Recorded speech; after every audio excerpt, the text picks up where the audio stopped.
بسم اللہ الرحمن الرحیم۔ السلام علیکم میرے پیارے دوستو، آج کی اس ویڈیو میں ہم آپ کو ایک ایسا واقعہ سنانے جا رہے ہیں جسے سن کر آپ حیرت میں پڑ جائیں گے اور آپ کا ایمان بھی تازہ ہو جائے گا۔ یہ ایک واقعہ ہے اللہ والے ایک شیر اور ایک نیک نوجوان جس کی لاش غائب ہو گئی، لہٰذا میری آپ سے گزارش ہے کہ اس ویڈیو کو اینڈ تک ضرور دیکھیے گا۔ حضرت سیدنا حسن بصری رحمۃ اللہ علیہ فرماتے ہیں، میں ایک متقیوں پرہیزگار شخص کے جنازے میں شریک ہوا جسے بصرہ کے قبرستان میں دفن کیا گیا۔ دفن کرنے کے بعد لوگ اپنے اپنے گھروں کی طرف چلے گئے اور میں قریبی جنگل کی طرف چلا گیا۔ وہاں اللہ تعالیٰ کی قدرت میں غور و فکر کرتا رہا۔ ایک جگہ بہت گھنے درخت آئے، میں نے جب غور سے دیکھا تو ان درختوں کے پیچھے ایک غار نظر آیا۔ میں نے اپنے دل میں کہا شاید یہ غار ڈاکوؤں اور لٹیروں کی آماجگاہ ہے۔ جب میں اس غار کے قریب گیا تو دیکھا کہ وہاں نورانی چہرے والا ایک حسین و جمیل نوجوان اون کا جمبہ پہنے بڑے خشوع و خضوع سے نماز پڑھ رہا تھا۔ میں اس کے قریب جا کر بیٹھ گیا۔ اس نوجوان نے رکوع و سجود کے بعد سلام پھیرا اور میری جانب متوجہ ہوا۔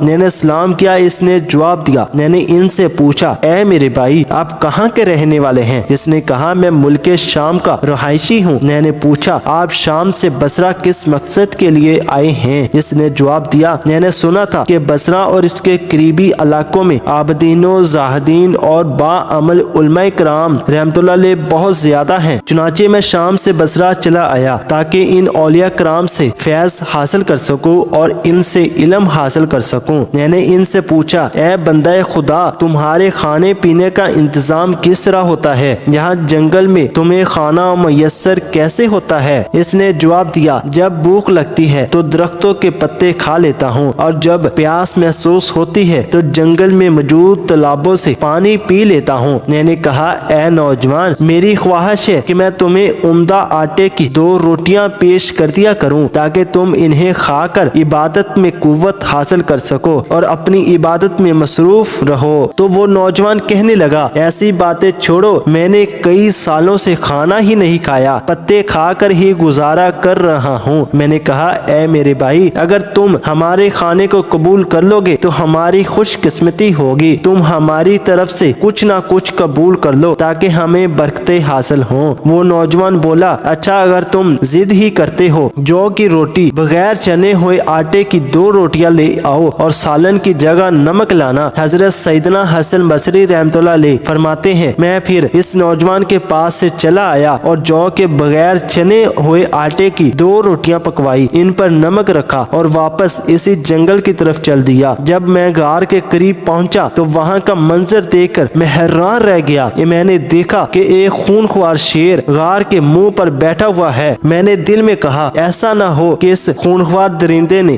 اس نوجوان کو مار ڈالا ہو۔ میں بہت پریشان ہو گیا تھا۔ پھر میں ایک اونچی جگہ پر چڑھا جہاں سے غار کا اندرونی حصہ نظر آ رہا تھا۔ مجھے یہ دیکھ کر بڑی خوشی ہوئی کہ الحمدللہ وہ نوجوان صحیح سلامت ہے اور اپنے رب کی بارگاہ میں سجدہ کر رہا ہے۔ میں نے بلند آواز سے اسے پکارا اے میرے بھائی، تجھے کیا ہو گیا ہے کہ تو اپنے آس پاس کے حالات سے بے خبر ہے؟ شاید عبادت الہی میں مشغولیت کی وجہ سے تجھے باہر کے حالات کی خبر نہیں۔ میری یہ آواز سن کر اس نوجوان نے نماز میں جلدی کی اور سلام پھیرنے کے بعد کہنے لگا اے اللہ کے بندے، تم نے ایسی کیا چیز دیکھ لی ہے جس کی وجہ سے تم اتنے پریشان ہو رہے ہو؟ تو میں نے کہا وہ دیکھو، غار کے منہ پر ایک خونخوار شیر گات لگائے بیٹھا ہے اور ایسا لگتا ہے کہ وہ ابھی حملہ کرے اور ابھی حملہ کرے۔ اس نے مجھے مخاطب کرتے ہوئے کہا اے خدا تعالیٰ کے بندے، اگر تو اس ذات سے ڈرتا ہے جس نے اس شیر کو پیدا کیا ہے تو یہ